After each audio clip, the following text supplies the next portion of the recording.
So you call yourself a sports fan, huh? You know DiMaggio's lifetime average, Michael Jordan's sneaker size? Well, let's see how much you really know. Ready?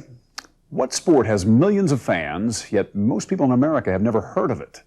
It's got many of the same rules as football, but it's also got a net. And here's the tricky part.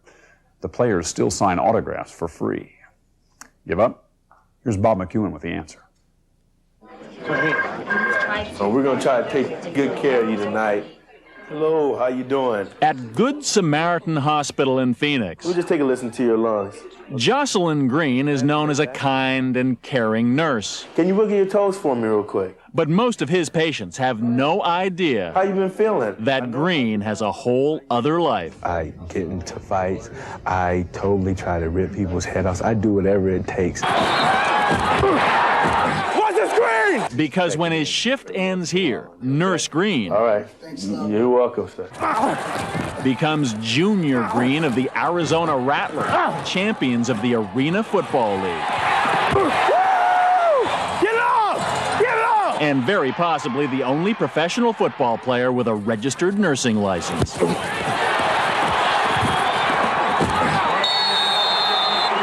And if that seems strange, well, welcome to Arena Football.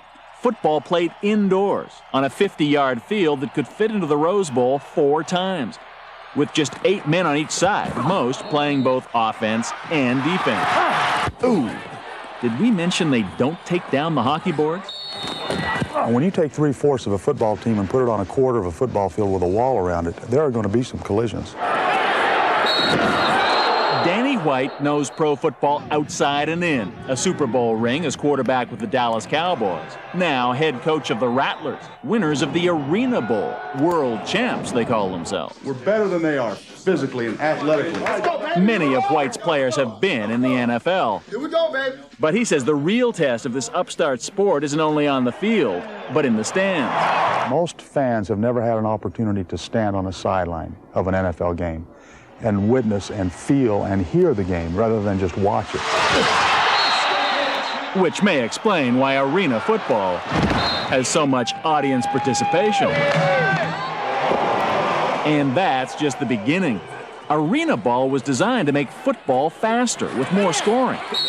Tall, skinny goalposts make field goals harder to get. There's no punting allowed. Rebound nets in the end zones, slingshot kicks and passes back into play. It adds up to a sport that's so explosive, arena games have actually been higher scoring than games in the NBA. Another big selling point, the commissioner, David Baker, all 6'9", 385 pounds of him. In 12 years, attendance has increased tenfold to over 1 million a season, he says, because his 14-team league is so fan-friendly, it does things the NFL won't. What happens here is balls go into the stands. We may lose 15 to 20 balls a ball game, and fans get to keep them, and players will get knocked into stands. Now, you don't get to keep the players. You got to throw them back. The average Arena Football League salary is about $16,000, which means that the average Arena Football League player makes less each year than John Elway does for just 1 completed pass, than Ken Griffey Jr. does for just 1 at-bat. Or if you want to look at it in another way, for each one of these guys to earn what Michael Jordan did this year playing basketball, they'd have to play just over 1,800 years. So the Rattlers' star quarterback, Cedric Bonner, is a salesman in the Arizona ticket office. Okay, thank you very much. Has Chris got that on the press? Lineman Brian Hooks runs a clothing company. Welcome to the show, The Athlete Within. I'm the host. And fullback Terry Samuels has his own Christian talk radio show. Our players are blue-collar players. I mean, they make the kind of money that a construction worker or a teacher, or someone with a normal job would make. In fact, a construction worker is one of White's top receivers. His kicker teaches high school math. And he thinks the Rattlers are far closer to their fans because of it. They live by the same rules that everybody else has to live by. And I think our fans appreciate that. And the fact that they have jobs when they're not playing football. And the fact that they have to deal with the same pressures and the same struggles and the same problems that everyday common people have to deal with. But even in the Arena League, it's not easy being pro football's first nurse. You know, I would come in my nurse's uniform running to get to practice on time. You would hear players every day say, paging Nurse Green, making jokes at me every single day. You weren't talking about these guys, were you? No, not these guys. They don't give me all right time. Because we're a family. You know, I think that on the next level in NFL or something, the guys aren't as close. Now, having said all of this, are you telling me that if the Miami Dolphins came to you or the Cardinals and said, "Would like you to come over to our side," you wouldn't be out the door before the ink was dry on the contract? Arena football is the way football should be, and I'll keep on saying that because NFL football, I think a lot of football has changed now, where we're thinking more about money than the game. Rattlers on 3. 1, 2, 3. Rattlers! Last week, the Rattlers played host to the San Jose SaberCats. The ticket salesman threw touchdown passes. Yes! The nurse made catches. The radio host scored his first touchdown. Way to go, baby! As usual, the world champs won. Way to play, baby. But in the Arena League, even when the game's over, I try to do my best. there's always another job to be done. A bunch of nurses here cheering. Oh, jeez. And I think this sport focuses on the game, focuses on the fan, and that's what's going to keep arena football around for a long time, I believe. This summer, for the first time since the Arena Football League was founded, its title game, the Arena Bowl, will be nationally broadcast. Coming up, football in July? We're your off-season fix for professional football. Prowling the sidelines with the other boys of summer. That's fine. It was perfect. You did a good job, man. When Going Deep continues. And now, more Going Deep with Joe Buck. Believe it or not, it's Super Bowl time. No, not that Super Bowl. The Super Bowl of arena football.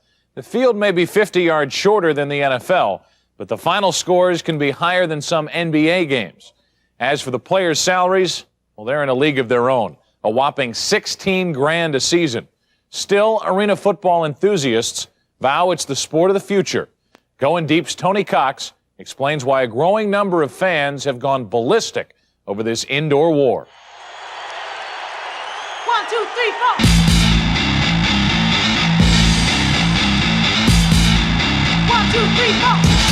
This ain't no ballet.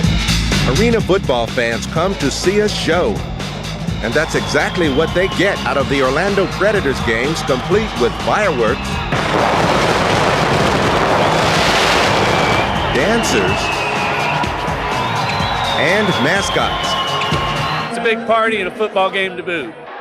In arena football, the fans feel they are a part of the game right down on the field with the players. The sport was designed that way, in fact, but arena football is more than a sport.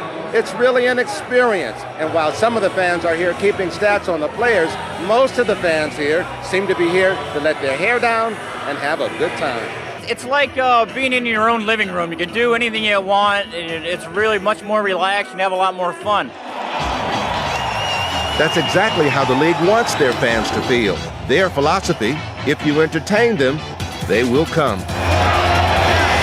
Former NFL All-Pro player Jack Youngblood came on board as president of the Predators organization 3 years ago. Youngblood is considered one of the greatest defensive ends in NFL history.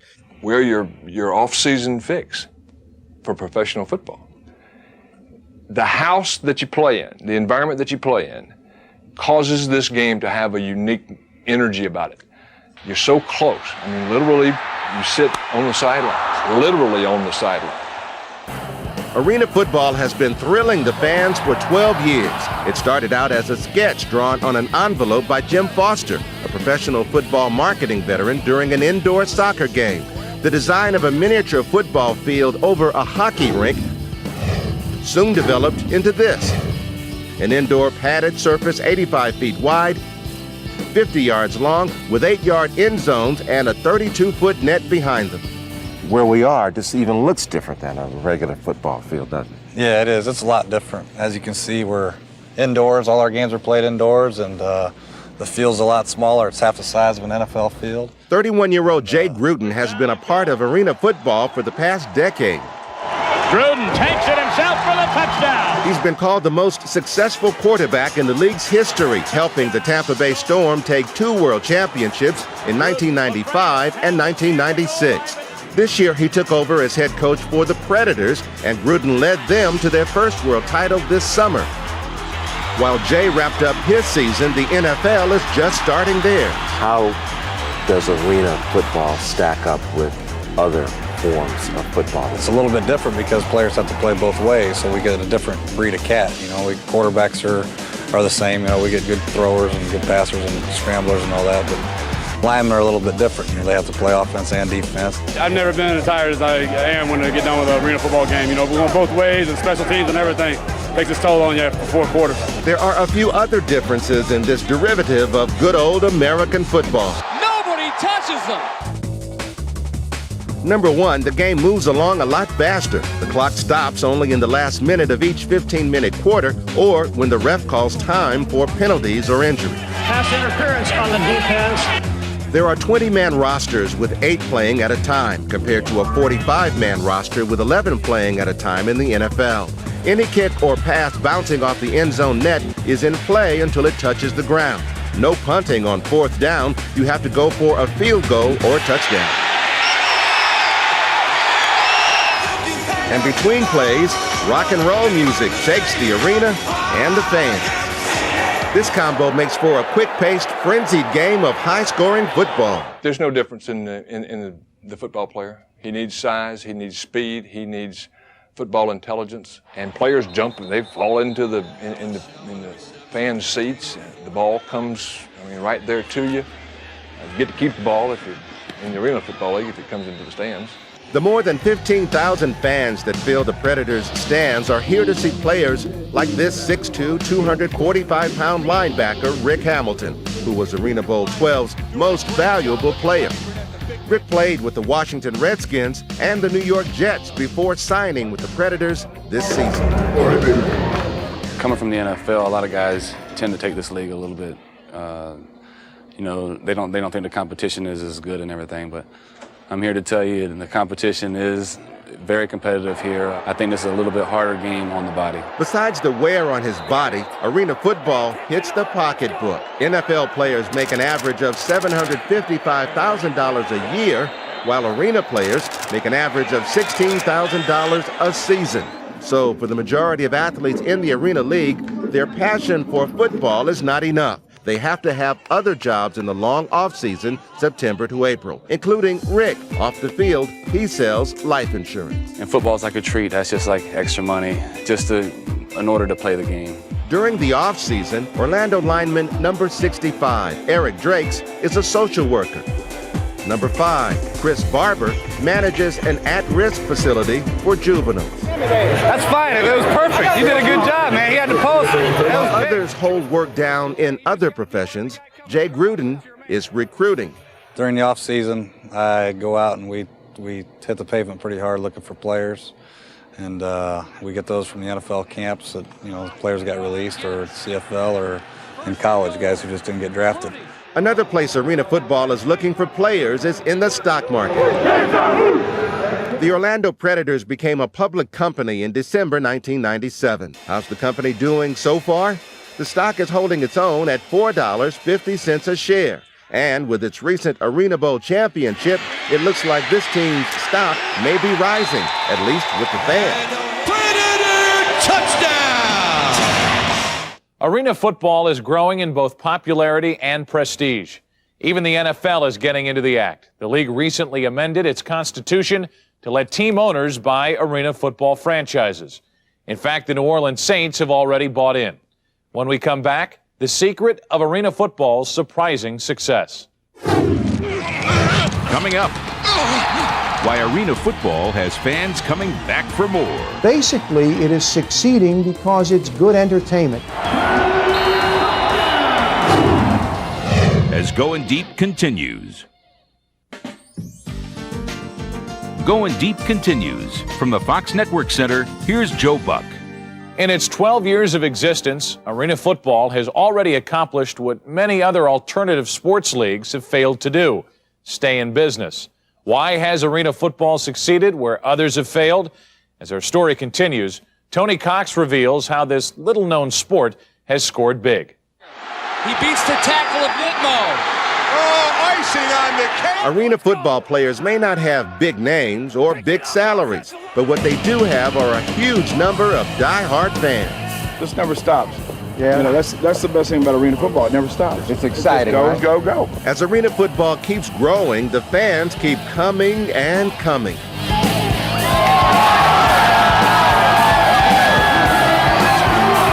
In the past 10 years, season attendance has gone from 1,000 to 1 million.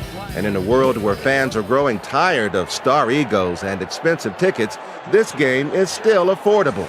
A good sideline seat is $25, compared to $55 in the NFL and $80 for NASCAR. We take special care in the fact that we are affordable sports entertainment, professional football, that mom and dad can take the 2 kids or 3 kids and come to an arena football game on a seasonal basis and it not break the bank.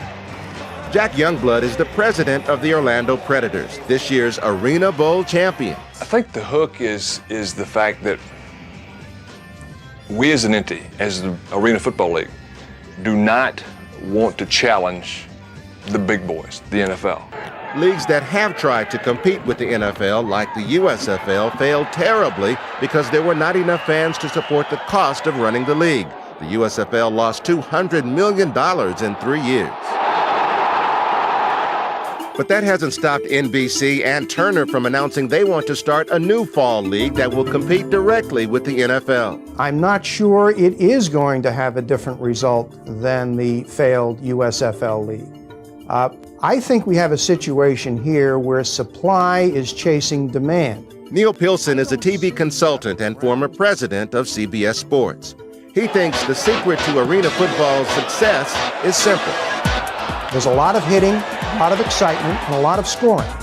So basically, it is succeeding because it's good entertainment. It's fun to go to an arena football game, and that's the secret of success in sports. Neil also thinks arena football will do very well against a new outdoor football league. In fact, he says if they both play in the same city, arena football will probably attract more spectators indoors than the stadium game attracts outdoors. Keeping the players happy, says Orlando linebacker Rick Hamilton, might be another story. The money aspect of it is going to be a lot higher. Plus, the guys are used to the 11-man game on the bigger field, and to give them the opportunity to go back to the 11-man game, plus make a lot more money. You know, the elite players of this league are probably going to be lured away due to the money. For now, Rick has no plans to move anywhere. After winning an Arena Bowl championship, there is no place he or his fans would rather be than in Orlando. And joining me now is Tony Cox. Tony, not only is this league thriving, but they're expanding as we speak, so things are really going well. They really are. Consider the fact that in 1987, they began with only 4 clubs. Now in 1998, they have 14 teams. They're adding a team in Buffalo next year, and their goal, Joe, is to get it to 20 teams and then add a team or 2 every year after that. We're going to have arena football all over the country. Well, Tony, thanks a lot for the report, and we'll see you soon. Okay, thanks. We'll be right back. Going Deep, a weekly sports news magazine, will continue.